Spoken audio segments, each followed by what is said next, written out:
Here the storage.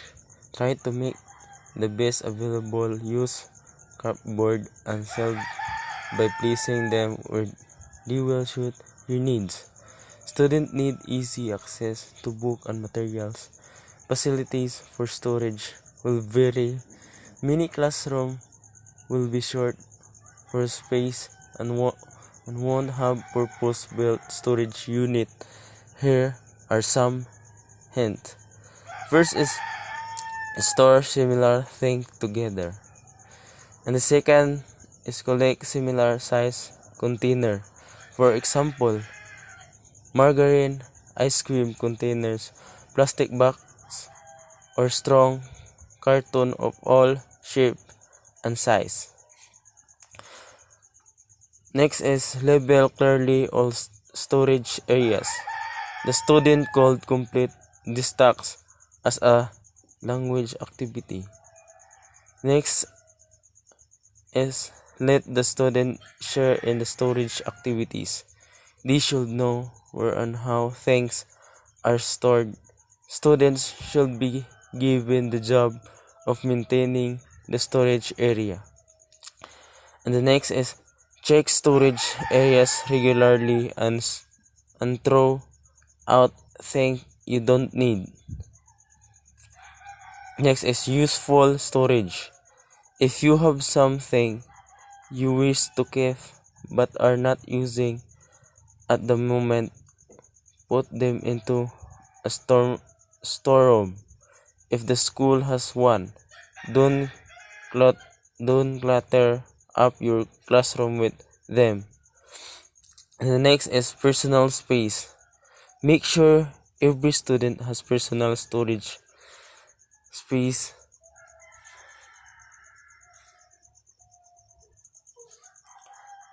Again, personal space. Make sure every student has personal storage space for their own thing. This could be container properly labeled and stored on a shelf. And the last is cleaning. Make sure personal storage units are cleaned out regularly. If not, the space will end up filled with all sorts of rubbish. Taking valuable, make it for a clean up every few weeks. That's all. So good day everyone, so I'm Javelin Tercindy you're reporting for today. So this is the continuation of our topic, managing the multigrade classroom. Both beginning and experienced teachers sometimes have problem in establishing group work and making work effectively. Teacher must need to know how to manage group work. So what is forming groups? So anyone, what is forming groups? Okay, so forming groups, a kind of grouping for a particular activity and how to create groups in achieving the objectives. No? So magforma taog grupo, no? Nagkalain-lain nga grupo.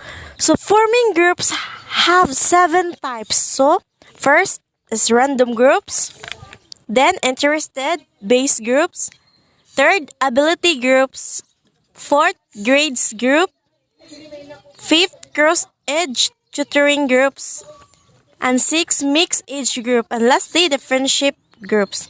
So first we need to tackle the type of group. First is the random groups. So what is random groups? Okay, Laika, in your opinion, what is random groups? What? Okay, very good, no?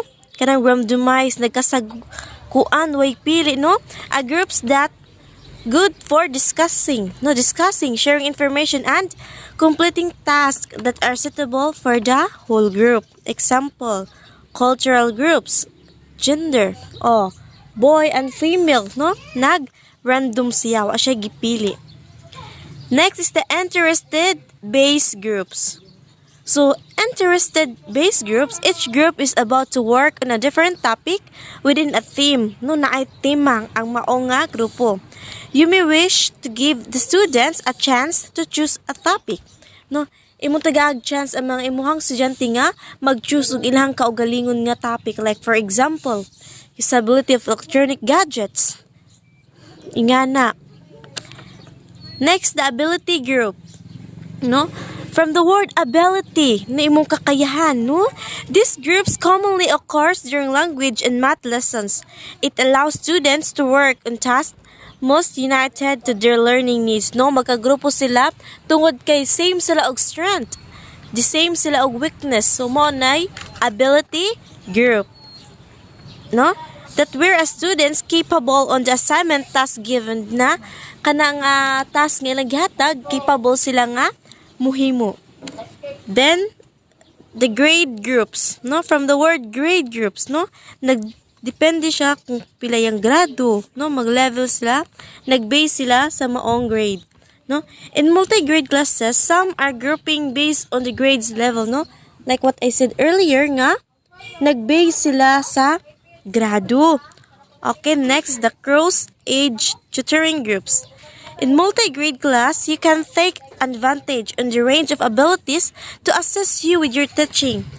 Using older students to avoid younger students that provides benefit, no? Na from the word cross-age, no? Magamit jud ta og mga younger students, no? Mag-ipon. Dili kay magsagol ang older, magsagol ang batan-on. So next, the mixed age group. From the word mix, no? Nagkakasi-klase nagka-sagol-sagol ang pangkaidaron na ay younger, na ay older. Lahi sa cross age nga, kanang dili pwede isagol ang older and younger. So, this probably occur in all grouping structure. If we have a wide range classes, we need to mix it, no?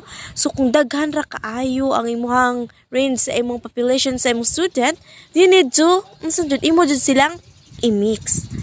And then, the friendship groups, no? From the word friendship, no? Based nga ni sa tuang life situation nga, nakatry na dito aning maggrupo. Ay, group kauban mi kay amiga mi, kauban mi kay ingana. No? Asking students to form their own groups will most result in racial, cultural background, or other groups. No? Ingon the teacher, okay, group you into 5. Motong uban nga, imbis na ikaw grupo, mutapon sila sa ilang mga friends, no? So, friendship shown, no? So decide to group with their friends. So, ingana, no? Okay. That's all my topic for today, no? Again, the 7 types of forming groups, the random groups, interested-based groups, ability groups, the grades group, the cross-age tutoring groups, the mixed age groups, and lastly, the friendship groups. So, thank you for listening and God bless. Good day, everyone. My name is Honey Bless Buyunas, your reporter for this topic. So, my topic is the continuation of Miss Hoylar's report, and my topic, and this is entitled The Principles of Cooperative Learning. So, principles of cooperative learning are the truth or beliefs that students must learn in many strategical ways.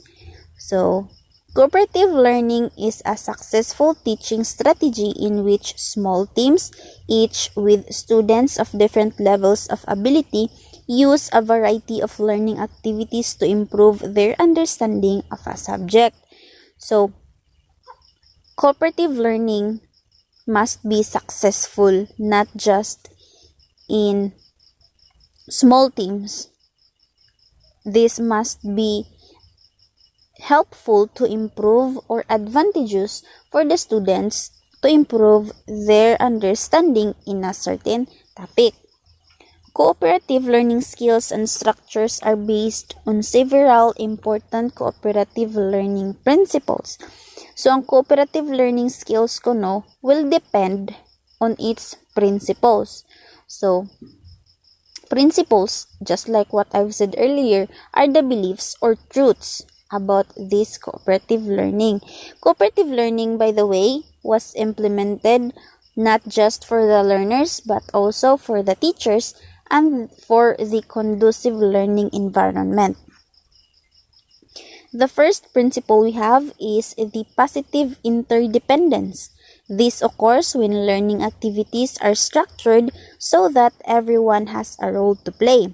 Also occurs when the activity cannot take place unless everyone is engaged. An example for positive interdependence is a play. Each members must participate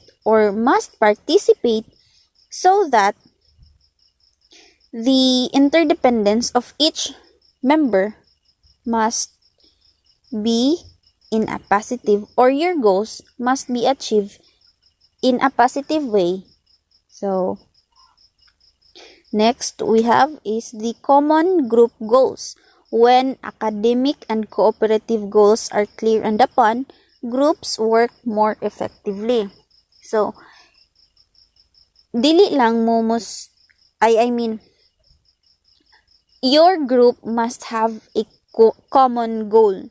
Like for example, your group has a goal that you must achieve or you must get that certain quota. So that's why you need to work harder so that the goal of your group must be achieved. The third one we have is the mixed ability groups. Are encourage members to use cooperative skills when working together. Mixed ability groups means dili lang isa lang ka-ability ang naa ninyo sa inyong nga grupo. This means each member of that group has its own ability. Like for example, one member is a sports or expert on sports, then the other one is, shall we say, an expert of art. So your group must be mixed, or the members of the group must have not only just one ability, but it's mixed. Next we have is the shared leadership. By breaking down the leadership roles into different areas, example timekeeper, recorder, reporter, and etc., more people have the opportunity to practice leadership skills. Shared leadership means dili lang mo magsalig sa inyong nga leader. This means that inyong leader, inyong nga tabangan, because you are group. That's why you need to, or each one of you must practice on how to be a leader so that your skills will be developed. Then the fifth one we have is the frequently changing group membership. Because cooperative skills are called on more when working with others we do not know well, frequently changing group membership is essential. So ang target ko sa cooperative skills is to know others nga dili nato kaila or dili nato ingon ana kakaila siya. So kinahanglan ang dili lang mo stick sa inyong nga naandan nga grupo. This means nga kada grupo kinahanglan lahi-lahi siya og members so that ang inyong nga work together is effective, or your communication is effective within that classroom. Then the sixth one we have is group and individual responsibility. When a group works on a task, everyone in the group is responsible for contributing and not relying on other people's effort. So this means that you will work as a group and as an individual. This means nga naman mo'y task nga gihimo as a group. So kana nga task kinahanglan mag-una sa imuhang kaugalingon, because as what many people said nga invest una sa imuhang kaugalingon aron effective ka sa pag-invest nimo sa imuha na nga grupo. That's why kinahanglan you are responsible enough as an individual so that you will be better for your responsibility in a group. So That ends for the principles of cooperative learning. So the next one we will tackle is the characteristics of each interaction pattern. So interaction of each pattern is, the first one we have is competitive. As from the word itself, competitive, you are competitive enough or dili ka magpalupig sa imuha nga mga classmates or imuha nga kauban within that classroom. Dili na ni siya for group. So me instead of you. So that's why it is called is a competitive, because me instead of you, giuna imuha kaugalingon instead sa others. So characteristics, if I achieve my goal, you cannot achieve yours and vice versa. So dili ko no ma-achieve ang imuhang goal sa ako kaugalingon kung dili, or I mean ma-achieve ra nimo ang imuhang goals, imuhang kaugalingon kung ang uban is dili maka-achieve ana nga goal, because you are a competitive person. Next is, my success depends on doing better than you. So kay competitive man ka, kinahanglan labaw jud ka sa uban, dili jud ka magpalupig. Then I do not want competitors to do well as me. So dili ka ganahan nga ang imuha nga kontra or competitor nimo mas mulabaw pa sa imo, because you are a competitive one. Often my concern for self is greater than my concern for others. So kinahanglan focus ka sa imuhang kaugalingon. Interpersonal comparisons are made. So imuha ra jang kaugalingon, imuha nga kinahanglan huna-hunaon, kinahanglan ma-achieve nimo ang goal nimo labaw pa sa uban. Then evaluation is norm referenced. The second characteristic in interaction pattern is individualistic, me alone. So ang kalahian sa competitive o individualistic is, ang competitive kinahanglan mas mulabaw ka sa imong mga kauban without knowing nga napude kay kauban, or I mean napude ay kay mga classmates nga nag-play sa ilahang nga role as an individual. Let's say my achieving my goal is unrelated to you achieving yours. So mura siya ning tubag, wala ko'y labot kung ma-achieve nimo, or walay labot ang ako ang goal kung ma-achieve na nimong imuha. My success is independent of the success or failure of others. So kung ma-fail ang uban, so ako ang mo daog. Lahi siya sa competitive bitaw, nga ang competitive kinahanglan imuhang mind is nakafocus jud nga mas mulabaw ka sa uban. Ang kani nga individualistic is imuhang kaugalingon imong gihuna-huna pero dili ka competitive. I mean normal ka or naka sa regular nga place. I am accountable to myself. So ako ra pod ang managot sa ko ang kagalingon. Kung ma-fail ko, then okay. Kung mo high po ko, then okay. Evaluation is criterion referenced. Then the last characteristic sa interaction pattern is the cooperative, me as well as you. So kaning cooperative is murag mangda na bitaw siya, mura na mag-work as a team. See, I can attain my goal only if you attain yours. So magdepende na kung ma-achieve na ko ako ang goal, magdepende po na sa inyo ha. Group success depends on the success and effort of all members. So ang inyong nga success naara jud na sa inyong grupo, because you need to work as a team. We care about the success and effort of our group. So ang amo ang kinahanglan bantayan is ang success namo as a group, dili na as competitive or as an individual. Then we have greater concern for one another. So cooperative man kinahanglan dili jud ka mamiya, no one left behind jud ni siya. Kinahanglan grupo man mo, so stick to your group. Then evaluation is criterion reference, just like what the individualistic is all about. So, what is different about cooperative groups? So this question is answered when it is compared to the traditional one. So, cooperative groups and traditional groups are differed or compare na silang duha.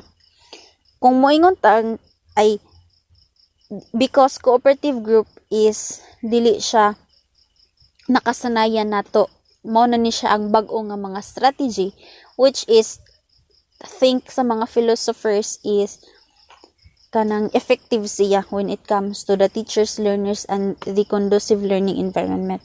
So, sa cooperative group, we have is positive interdependence. Traditional group is no positive interdependence.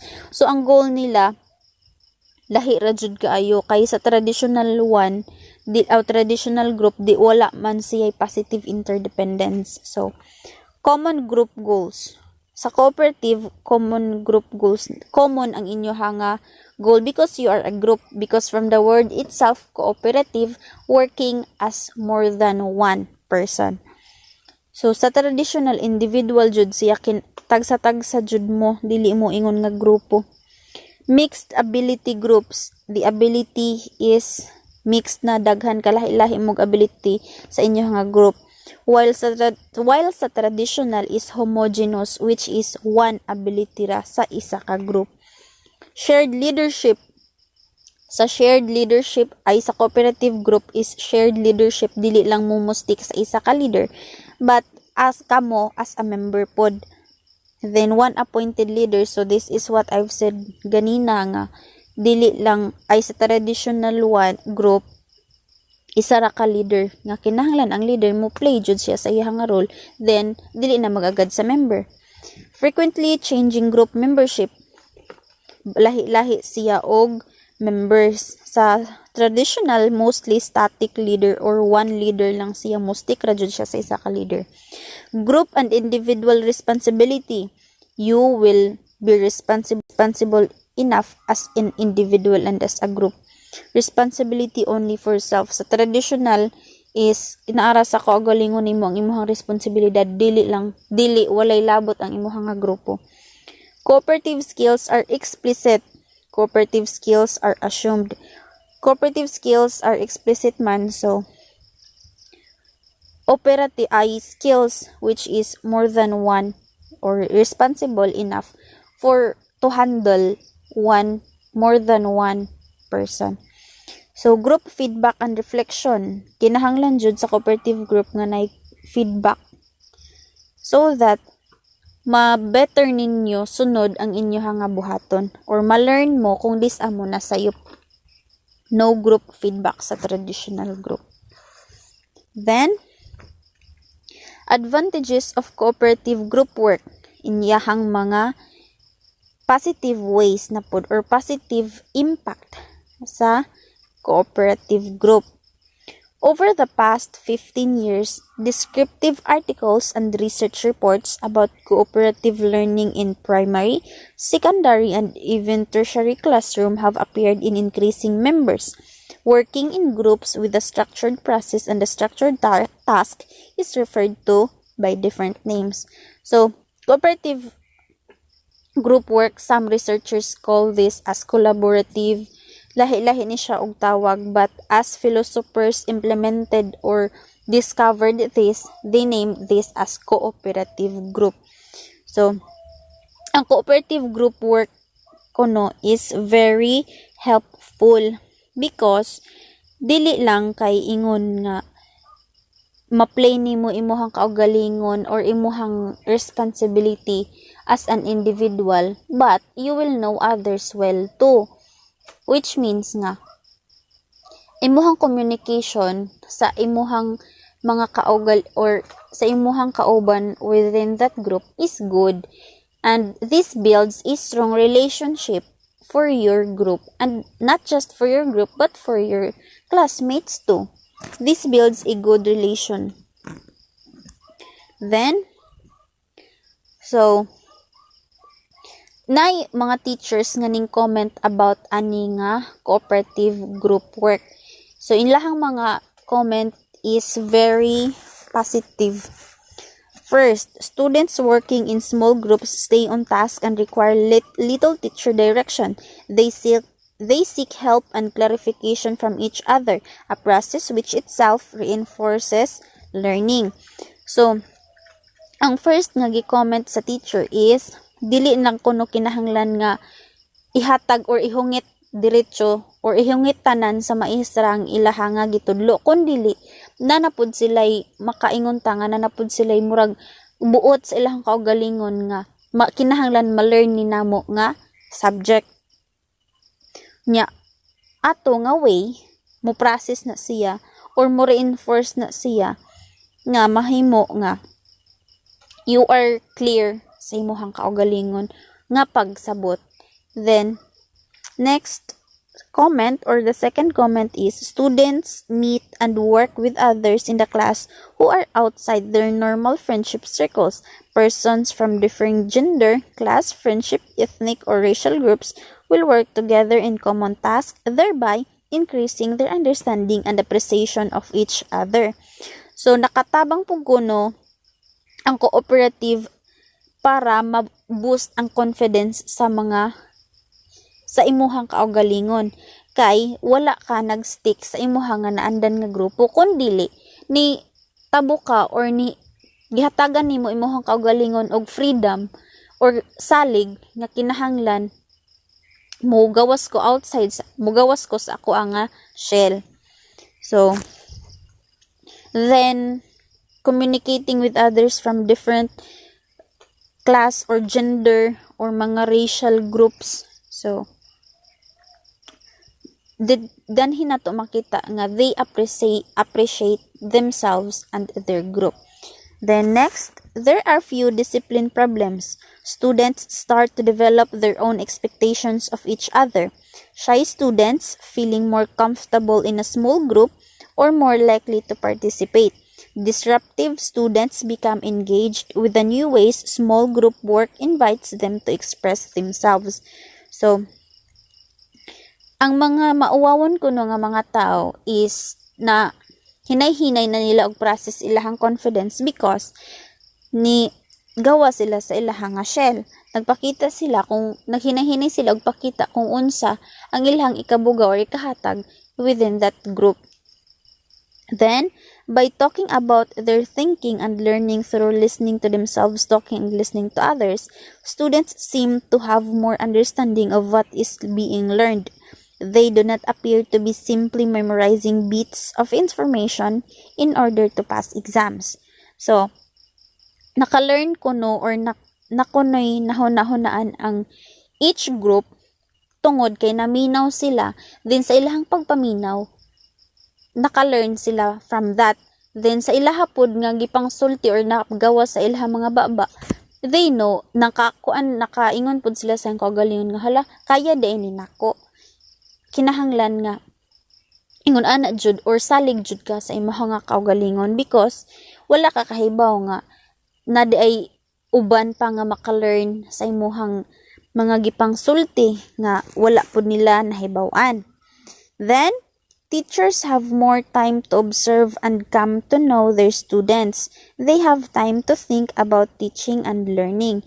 So isa pod nga nakatabang kuno sa mga teachers is ang ilahang nga oras nga ang ilahang nga oras nga ilahang i-focus sa ilahang mga estudyante dili ma-convert na para mo think og lain nga strategy or lain nga topic para sa sunod na nga lesson. This means nga ang ilahang nga time nga ihatag for observation is na-divert na to think another topic. So, ingon ana ra siya. So, nagani, I just want to add this nga, there is a one teacher nga, ni state siya sa iya nga experience using cooperative group work or cooperative learning, and with that statement, he or she said or note that it is very helpful because nana sila'y time sa ilahang kaugalingon, sa ilahang nga klase, sa ilahang mga lessons, dili lang ingon pud nga na-learn pud, nakaingon pud siya ato nga naka-learn pud siya from that. Then time management is important daw pud. So she or he is very thankful to the philosophers who implemented or who discovered this thing, because she or he knows that this is not just for themselves to learn, but for their learners specifically, because teachers are the guiders or the one who is responsible to taught their learners. So ang learners pud kuno is makathink in a critical and in a creative way, because dili lang sila magsalig sa ilahang maestra nga hungitan sila ana nga topic or lesson or discussion, na napud sila'y panghuna-huna sa ilahang nga mga past lesson, then i-apply na pod to have another experience or to have another lesson. So with that, this ends our discussion for this topic. So have a good day, everyone, and thank you so much. God bless. Good day, everyone. I am Reniela Maisa, and I will be discussing to you the continuation of our topic regarding classroom management tips for multigrade teacher. And I will start in forming groups. Part of managing the multigrade classroom is to know what sort of groups you want for a particular activity and how to create those groups to achieve your objectives. The membership of group should change according to the needs of the students and the type of activities being completed. So, in forming groups for multigrade classroom, you must know the pros and cons in making a group in order for the teacher to achieve the perspective in regards with the lesson. And always remember that the student must not stay in the same group all the time. Then, size of groups. Ideally, groups of 3 or 4 students are suitable for most activities. This provides enough people to ensure a range of opinion and experience and allow time for everyone to participate. So size of group will also be an hindrance in forming groups for multigrade classroom. Usually daw 3 or 4 students are suitable for each activities because they can work as a team. But sometimes the most suitable group for an activity is by pairs, because they will cooperate to each other. And now, types of forming groups. The first one is random group, are desirable in multigrade classroom to enable students of differing ability levels and age to work together. These groupings are good for discussing, sharing information, and completing tasks that are suitable for the whole group. In these random groups, you should have mix of ability, gender, and cultural groups. In random groups, this kind of group formation can avoid feelings of having selectivity members in a group. So, in random groups, you will be working as strangers. Then, you are going to familiarize their traits, and now you will be sharing your opinion and your perspective to your group members. So, in this random group formation, your self-confidence would develop. And the second type of forming group is interest-based group. Let each group work on different topics but on the same theme. And if there are too many people in one area, form two groups or ask someone to make a second choice. So in this interest-based, they will be working as a group, and the other group will cater one topic and same as the other group, but they have the same theme to be followed. Then the third type of forming group is ability group. When we say ability group, allow students to work on a task most suited to their learning needs. Grouping students according to ability must be done by a teacher who has a clear understanding of the individual student's capabilities in a particular area. So, in ability group, they will encourage and group the students in regards with their ability. They will be grouped in order to make the task successful. And the fourth type of forming group is grade groups. In this type of group, your groupings might be based on the grade levels you are teaching. This could be uneven due to the numbers of each grades. So grade groups, for example, when you are a teacher having a multi-grade class, which is grade 3, 4, and 5, you will be grouping an activity regarding 3, 4, and 5. And this could be not a suitable group because when they have a fewer students in each grade level, others could not participate well. And now let us proceed. The fifth type of forming group is cross-age tutoring group.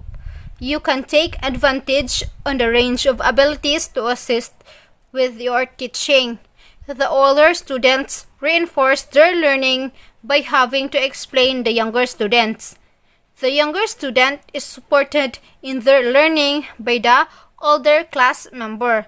So, in this kind of group formation, the older students will help the younger student to make the lesson or the task explained and simplified in a simple manner.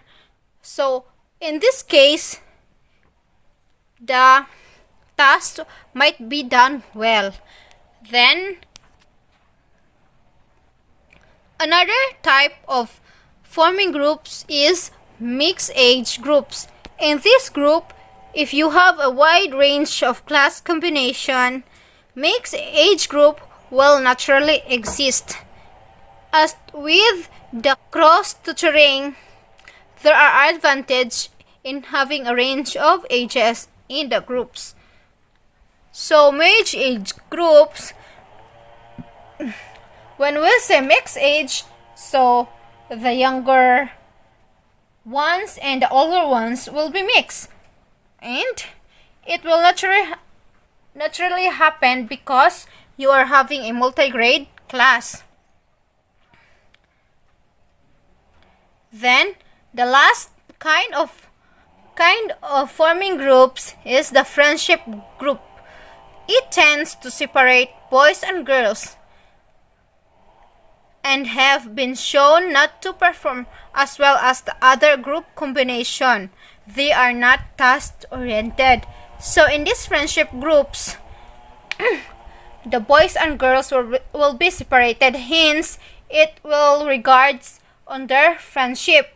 So when we say friendship, they will rather choose their close ones than the other that who is capable in doing the task. And in this type of group, it might be it might cause the task to be unsuccessful. And that's all.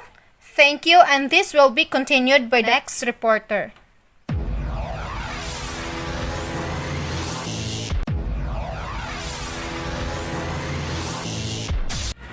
Good day, I'm Chaitel de la Peña. This is the continuation of the report in multigrade classroom. My topic is about grouping in the multigrade classroom. So, it is about groupings. So, anyone who knows group work? Okay, this is method to motivate students, encourage active learning, develop critical thinking, communication, decision-making skills. So, in the classroom class, groupings is necessary when our teacher give us an activities and it will present as a group. So, another idea about group. Yes, as group, there is a leader and a members. Okay, in multigrade class, there are many ways of groupings in students, such as grouping by their size or grade or by their abilities and skills. So these are all important in having a group works everyone. So next, there are different types of group works. So there are structuring the group, taking turns to talk. Second, structuring the task. Third, team presentation. And the fourth one is concluding activities. So we tackle first structuring the group, taking turns to talk. So any idea, everyone? Okay, yes. It is a good idea to start a discussion by hearing an initial thought from everyone in the group. So why? Because we need also their own idea that will give more presentable and creative teamwork. So this is very important. So example, television programs, books, and films present. So these are all example that they present it good because of their teamworks. So next, everyone, structuring the task. So this means as a group, we need shared knowledge, challenging problem, and clear idea of a final product. So why? Because this factor will vary in importance according to the nature of the activity. So everyone, it is considered also in work rules. So our work rules, work group size, work group norms, status relationships, and work group cohesiveness. So this is also important in structuring the task. Next, everyone, team presentation. So what is this means? Okay, yes, it is form of a presentation or summary, or you need to summarize your rules of main points. So it is very important because we are going to have an action scene like in movie drama. So we are going to act it and present it well. Okay, so example of team presentation class. So presentation are typically demonstration. We need to demonstrate, introduction, lecture, or speech meant to inform, persuade, inspire, to motivate, to build goodwill, or present a new idea and product. So this is very important to have a team presentation. Okay, next everyone, concluding activities. So what is this means? So of course, through talking. So when we are going to talk, memorizing. So of course, it needs to memorize. So also students to reflect on the meaning of what they have been doing and help to bring about understanding outcomes of group work. So it is also important class in concluding that we are going to have to talk and memorizing our rules. So what are concluding activities? So there are quick activities that can be used to check for understanding so we can understand or emphasize key information at the end of a lesson. So there is closure. So refers to an activity that ends a lesson and create a lasting impression. So our impression. A phenomenon called recently effect. So this is also important in concluding activities. So that's all. Thank you. Good day to each and everyone. My name is Leah Aretur Velias from BA3 Black 3. And our topic is all about the classroom management tips for MG teachers. And for the continuation, I am going to tackle about the classroom routines, teachers' routines, students' routines, and designing activities using Bloom's taxonomy.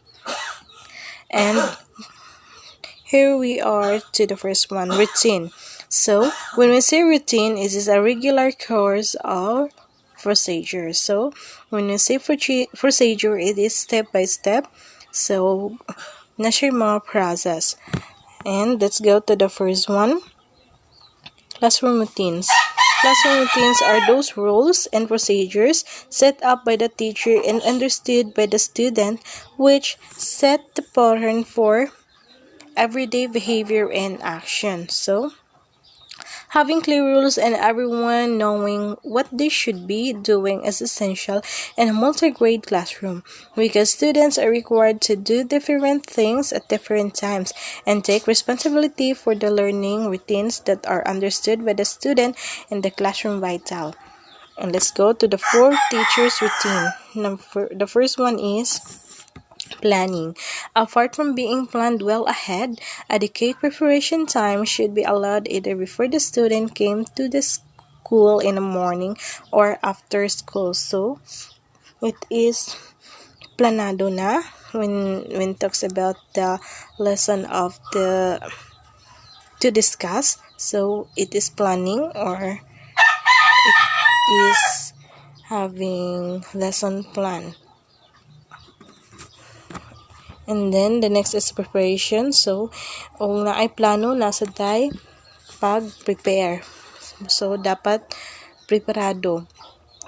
Preparation on the blackboard should be prepared with the tasks and various groups listed in all teaching and learning sources should be organized for the day. So, preparation, dapat andamon na to ang mga blackboards or mga instructional learning materials or resources so that ang discussion is tuloy-tuloy na. Wala na bugto-bugto ang flow so that our learners' interest will be ongoing.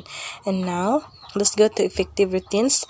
Allow the students to start work quickly and purposely in the morning. So, if we have effective routines, so the student will come early in the school and very aggressive and willing to learn more. And the next one, try to plan your day's work. You have some time for individual help, making, discussing, reading, etc. to variety of students in different groups. So, if you have a good plan or great plan, so you can help matag usa sa student if they are low learners, especially in reading. Then, the student 6 routines. So, the student 6 routines. Students need to know the different classroom operates and what they are responsible for doing. Clear routines assess students in developing responsibility for their learning. Students should know that work they should be doing at any one time. So, ang student dapat nakaibaw siya sa iyahang kanang gibuhat. For example, the teacher discussing and the student is asking some questions. So the it has the collaboration between the student and the teacher. So mo na siya when they discussing, the student will learn also. So learning doing at any one time. Students should know how books and other learning materials are distributed, collected, and stored. So, ang estudyante dapat kamao mo uli sa mga books nga ipanghuwaman or gi-borrowed. So, dapat disiplinado. And then, iuli ug asa dapat nabutang ang libro. For example, for that is a science book. So, dapat the science book, dapat iuli siya in a specific area or the category sa science book. Dili sa mathematics because it's different. Now, let's go to students should know what to do when they need help but the teacher is unavailable. So, the student should ask help to the group leader, the partner, or even the class mayor before they approach the teacher. So, dapat na sila kanang good communication to each other. Now, students should know how to have work mark or check. Students should know what to do when they are finished. Students should be given responsibility. They should tell them which the tasks and duties are responsibility of the student. For example, for that, you are given them a task to clean inside the classroom or pick up the pieces of the papers and cleaning the backyard, throwing the garbage properly, especially the hazardous, and separate the garbage hazardous sa dili malata og sa malata. So, daghang responsibility ang usa ka estudyante. And next, designing activities using Bloom's taxonomy. Bloom's taxonomy of cognitive process is a very useful framework from which to develop units of works. Bloom's well-known model provides us a simple, easy-to-follow plan for developing lots of activities at different levels of thinking and learning. So there are 6 levels of thinking in the model. The first one is create ways that students with very different abilities and skills can work on the same topic but at different levels. Then, write their own units of work using an essay to follow plan on any topic to the students' abilities, talents, and interests. Next, easily integrate different curriculum areas. And then, help students ask better questions about information. Develop students' thinking skills ranging from simple memorizing, showing understanding through the higher order thinking like analyzing, creating, and judging. And the last one, develop student skills and confidence in solving problems. So, above all, the routines and the Bloom's taxonomy has a great impact to the students or the learners. And that's all. Thank you. So, good day everyone. So, this is continuation of Ms. Leah's report. I am Kristen Jane Pollock, your reporter of this topic. Learning centuries, which is managing individual learning. There are many different ways to plan and implement a unit of work in a multi-grade classroom to cater for a wide range of students' abilities and interests. One of these is to use learning centuries. So, what is learning center or centra? Anyone? So, a learning center is a carefully constructed learning component of a classroom in which the materials and resources are arranged to allow students to learn knowledge, skills, and understandings in an independent mode of learning. So, ang learning center is sequence na siya nga arrange na ang classroom, which is para ang mga students is dali ra siya kayo maka-learn o maka-gain siya og mga knowledge and skills with understanding. So next, learning center can take away form that teachers want them to take, and they can last one day, a week, or have a life of a entire year. Many teachers set up learning centers to match with the theme being studied in the classroom. The learning center can serve one or a number of purposes. Most teachers who begin with learning centers begins with one initially until they feel comfortable and relaxed enough to set up another. Whatever the number and form of the learning centers, the most important point is to recognize that learning centers are places in the classroom where students go to learn and practice. So learning center is imo silang tagaan og time nga asa dapit comfortable nga classroom or set sa classroom ang mga students nga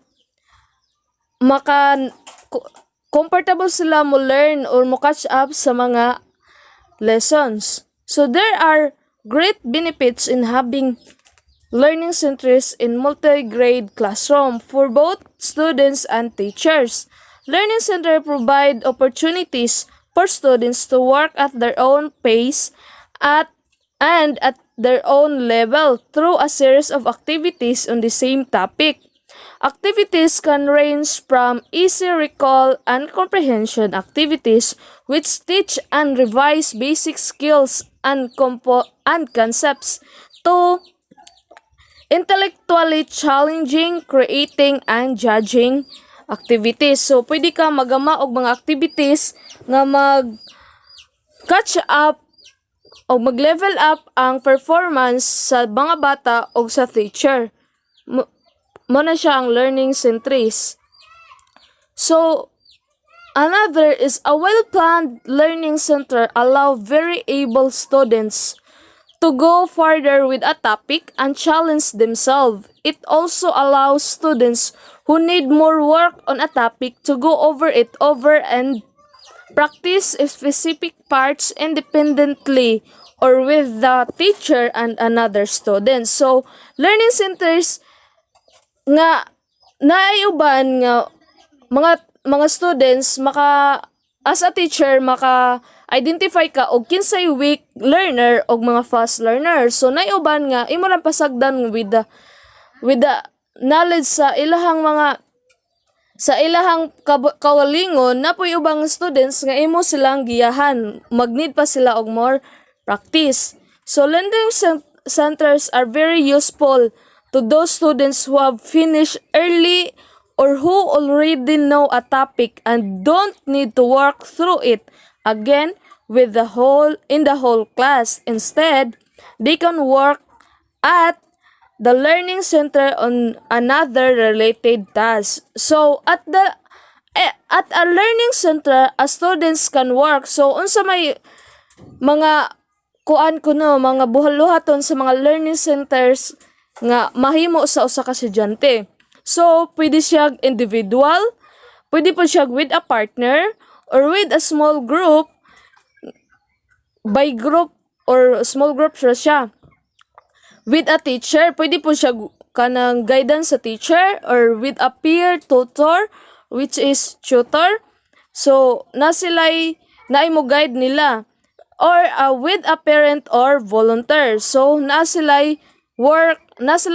mo guide nila. Individually, pwede po siya by partner or sa ilahang mga kaila. And then, learning centers helps to shape a range of student skills so pwede siya maka-shape o range sa mga students in making decisions. So, kung imong i-introduce ang learning centers, so maka-gain sila og making their own decisions. napoy working independently, so mahimo na silang independent. Following directions, so dali ra sila makafollow og instruction. Revising and practicing work done in class, learning new concepts and being challenged to extend their thinking. So, ganahan sila og mga challenge nga makagain pa sila or maka-catch up og another learnings. And developing a responsibility in using, caring for, and packing up materials.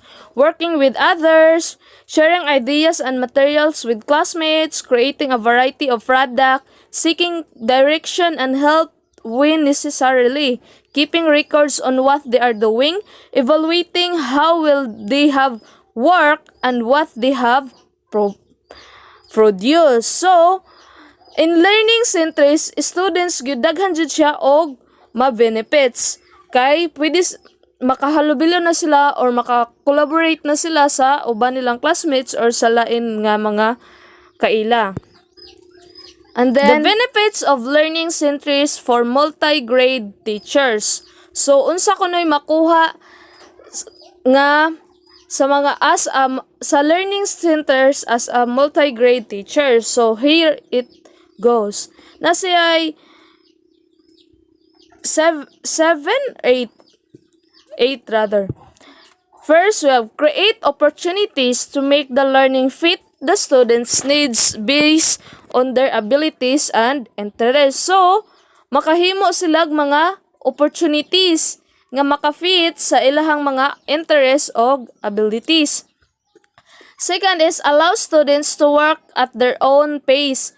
So, some students can spend more time. So, pwede sila og allow og work together sa ilahang mga classmates.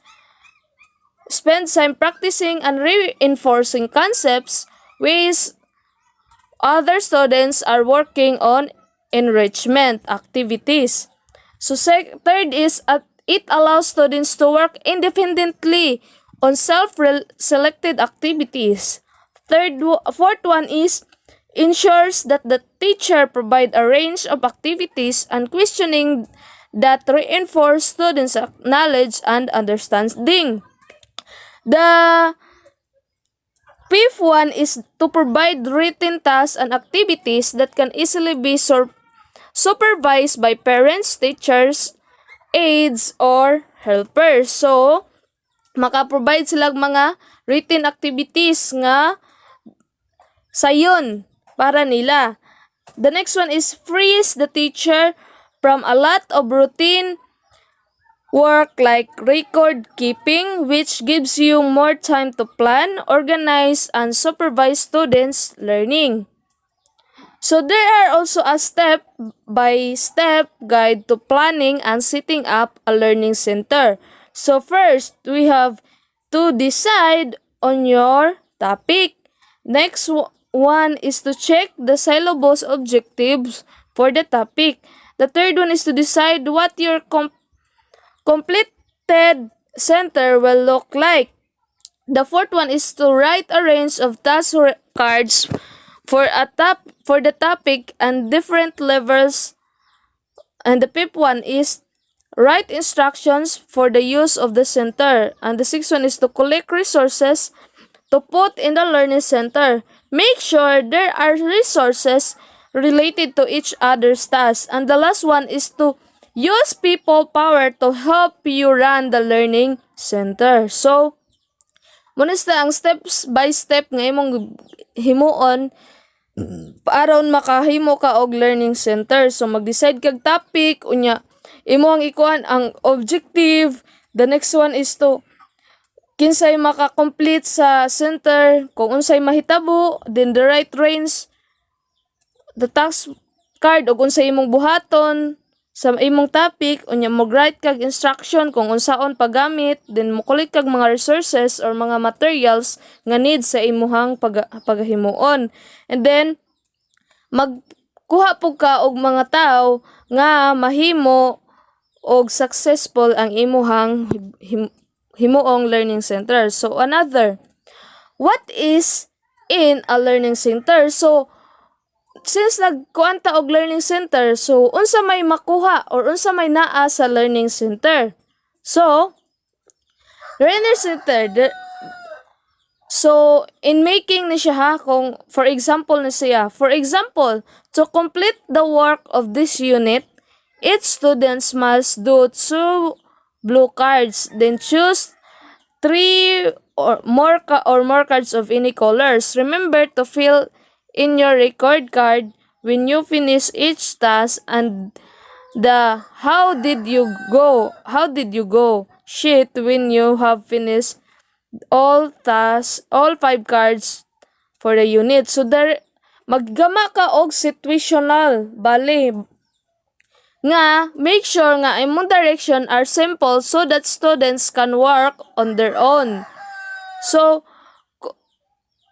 first is naka-instruction for the use of center nga ang imuhang himnoon is dali ra maka-analyze or criticize ang mga bata. So the task cards are the main part of your center. So mao na siya ang provided sa learning center.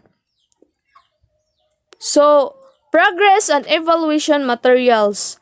Most learning centers should have a place where students can list what they have completed in the learning center. So, this may be on first a chart or a blackboard in the learning center, a record card which helps to the user keep a record of which task cards he or she has completed, what books he or she had read, and so on. So, another is a how did you go sheet which give the user an opportunity to comment on the center. So, mag-evaluate man.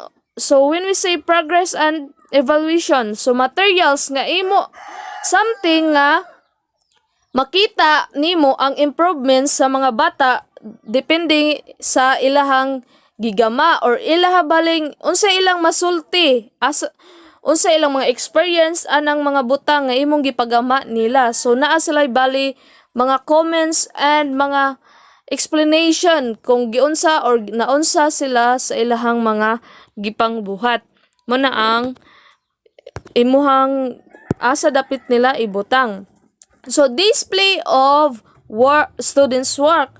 So, students' work display in the learning center will provide motivation for other students and a sense of achievement. So, nganong kinahanglan ta mag-display og mga students' work so that need siya aron makita sa tanan kung asa sila nagkulang or asa sila mas ganahan. So, aron pod maimong ma-evaluate nga og makakita ang mga bata nga hala no mas ma-encourage sila nga kay makaingon sila nga hala naalagi si kuan ari sa picture ingana for example. So makita gyud sa mga bata nga ma-encourage sila nga sunod magtarong na jud ko aron maapil na pud ko sa amo ang achievements aron makita ilangan ingana bali.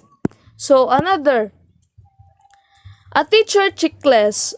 The following checklist helps you to keep track on students' work and to monitor their progress. For each student, record whether they are first starting work within a reasonable time, doing all the required tasks, choosing tasks that are challenging for them, seeking directions when necessary, finishing their works to a suitable standard, filing the record-keeping card at the compilation of each task, filing the how did you go card when they are finished at the center, correcting their own work where appropriately, able to discuss their work and ideas with each other, or working well with others or partner, group, tutor, parents, and others, and putting materials away when finished. So, as activity, so make a list of jobs that students could take responsibility in your classroom. Think of a way that you can display these changing less. Remember, you need to rotate the students. So, as for me, magama ka og mga buluhaton para ang mga bata na sila makahimo sila og responsibilities sa ilahang classroom. So, akong gigama is na sweepers, mga buluhaton sa eskwelahan. Nasa row, mga sweepers sa gawas, sa sulod, napoy pitching water sa CR, napoy mag-pitch og water o mag-water sa plants, napoy mag-wipe sa window o sa blackboard. So, ang akong example is, gigrupo na ako sila tanan og 5, and then, gi-assignan og kinsa ang group 1 sa Monday, group 2, Monday, Tuesday, Wednesday, and Friday. So, that's all. Thank you. Okay, good day everyone. I am Maris Bantunuri, your reporter for today. This is the continuation of the topic Classroom Management Tips for Multigrade Teachers. So, designing activities for the learning century. Students bring to any learning situation not only to a wide range of abilities, but also a diverse range of talents, strengths, competencies, and interests and needs. To provide learning experiences that will cater for all the different needs of the students in your class is not an easy task. But there are some strategies that will assist you. So, ang pagkakaton sa bata dili lang gyud tungod sa lawak sa ilahang abilidad. Sa matag usa ka student na jud sila'y tagsa-tagsa ka way kung unsaon nila pagsabot ang mga lessons.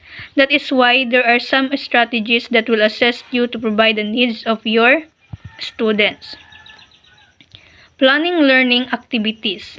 When planning learning activities, you should consider the types of activities that students will need to engage in and to demonstrate the intended learning outcomes. The activities should provide experiences that will enable students to engage, practice, and gain feedback on specific outcomes.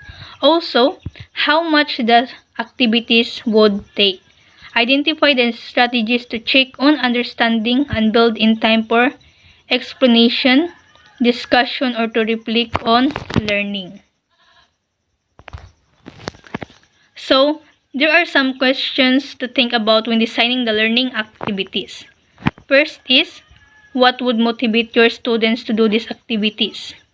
What do students need to hear, read, or see to understand the topic? Next is, how can I engage students in the topic? What are the relevant real-life examples, analogies, or situations that can help students explore the topic? What will students need to do, practice, and demonstrate knowledge of the topic? So, muna siya ang some questions nga imong hunahunahon when designing the learning activities.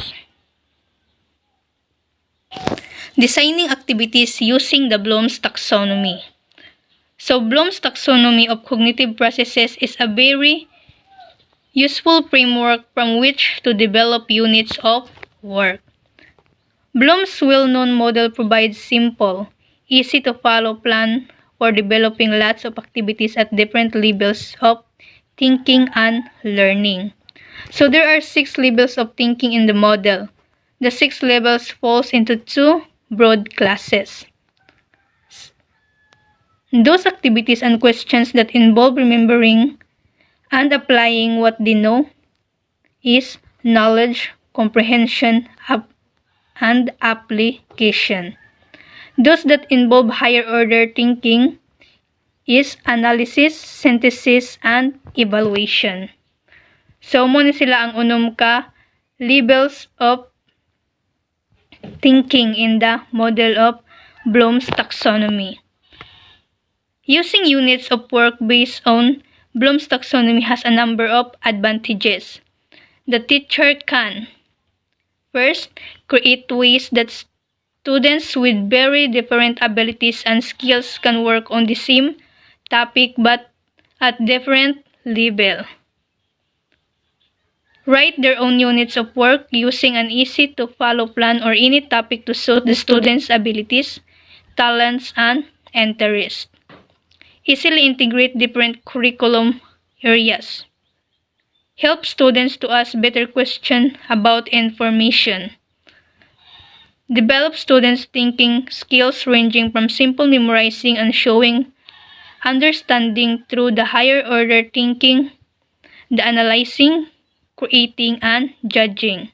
And the last is develop students' skills and confidence in solving problem. So, makatabang na siya sa pag-develop sa confidence in solving problem sa mga students. Writing task cards. So, write one task per card. So, sa usa ka task card, magsuwat ka og one task.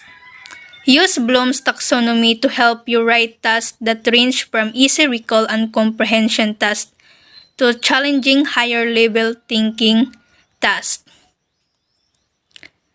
Then, make the cards attractive and interesting. Some illustrations drawn or cut out add interest to the card. So, imong designan ang task card para ma-attract ang mga students.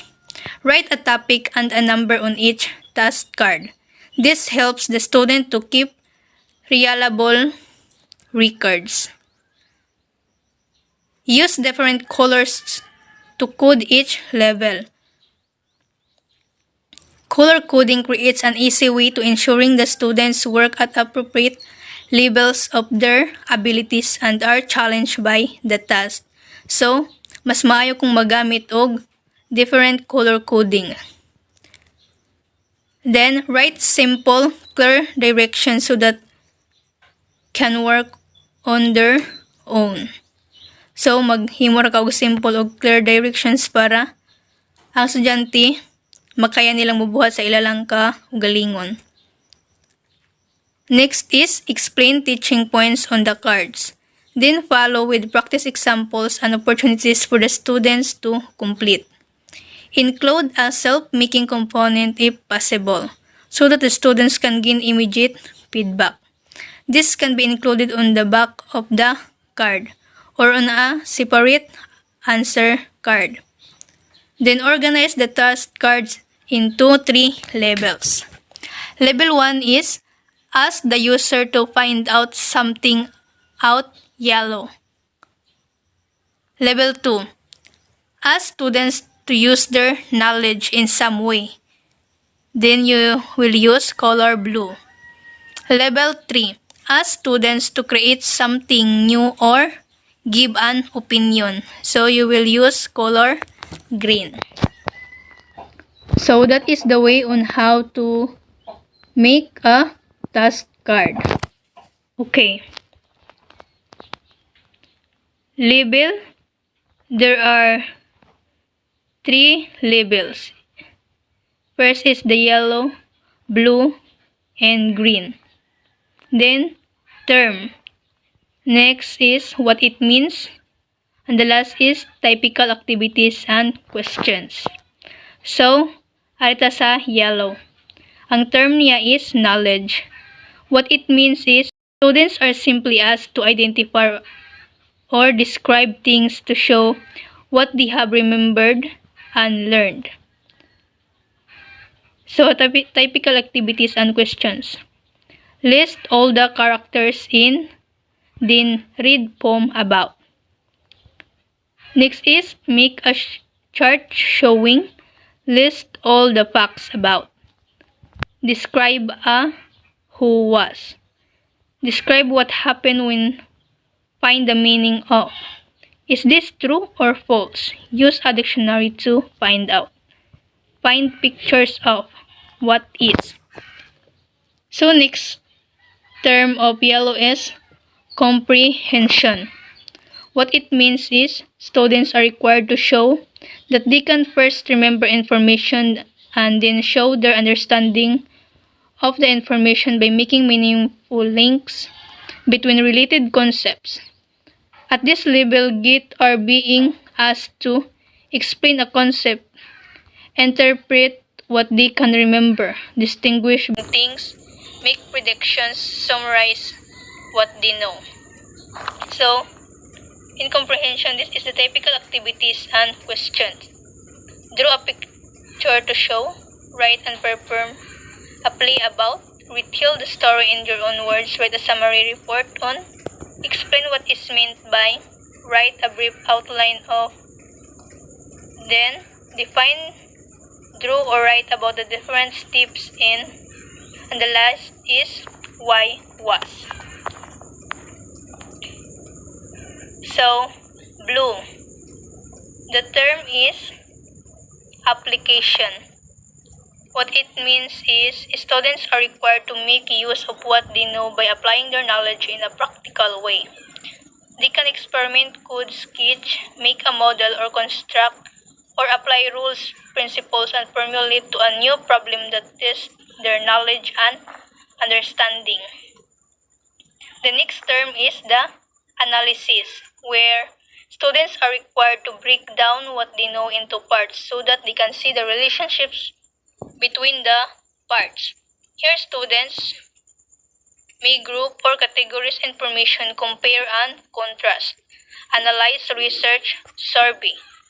They develop skills in distinguishing fact from opinion, a fact from an interference, a cause from an effect, and a good reason from a poor reason.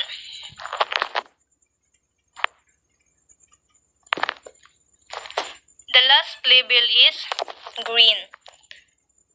The term is synthesis, where students are encouraged to think creatively, to see new ways of doing things, to take risks, to consider the unexpected, to link concepts in unusual and flexible ways, to develop something that is original. Next term is evaluation, where students develop skills in thinking critically. They learn to evaluate the relevance, reliability, truth, and accuracy of information.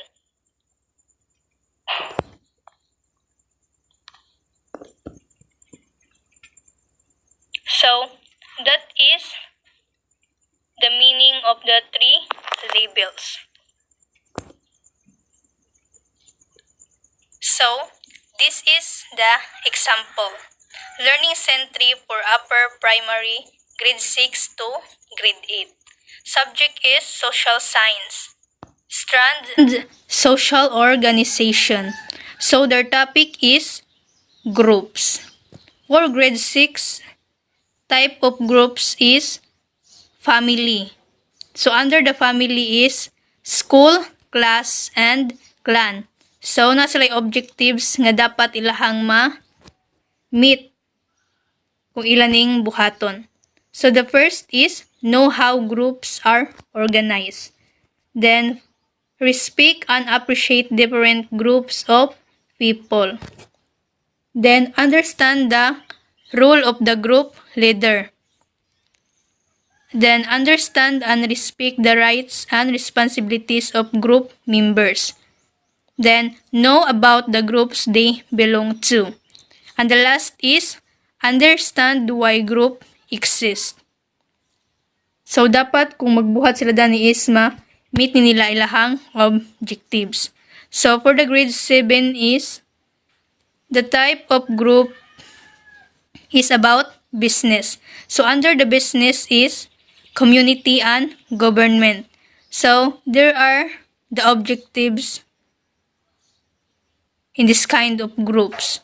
Understand the difference between government and non-government services. So, dapat makahibaw sila kung sa kalainan sa government o non-government services. Next is understand the concept of a joint venture. And the last is understand and appreciate the work of non-government and aid organizations. So, for grade 8 is political and government. So, ang ilasad nga objectives is know the different rules and functions of the government and identify the main features of government at different levels. So, mo ni siya ang mahitabo kung ang topic is all about groups. So, this is the learning century instructions. To complete this topic is the students are to complete 5 activities, including at least 1 activity from level 1 and 1 activity from level 2. So, kung himuon to ninyo siya is, muna siya ang dapat nga pang buhaton. All students must have their selected activities approved by the teacher before commencing work. So, dapat ang mga students is na sila napili nga himuon nga activities and approved by the teacher. Then, students are to complete an evaluation sheet for 2 activities. And the last is students are to display their best work on the board. So, mo to ilahan ang i-display ang ilahang binuhat adto sa board. So, that's the end of my topic. Thank you for listening and have a good day, everyone.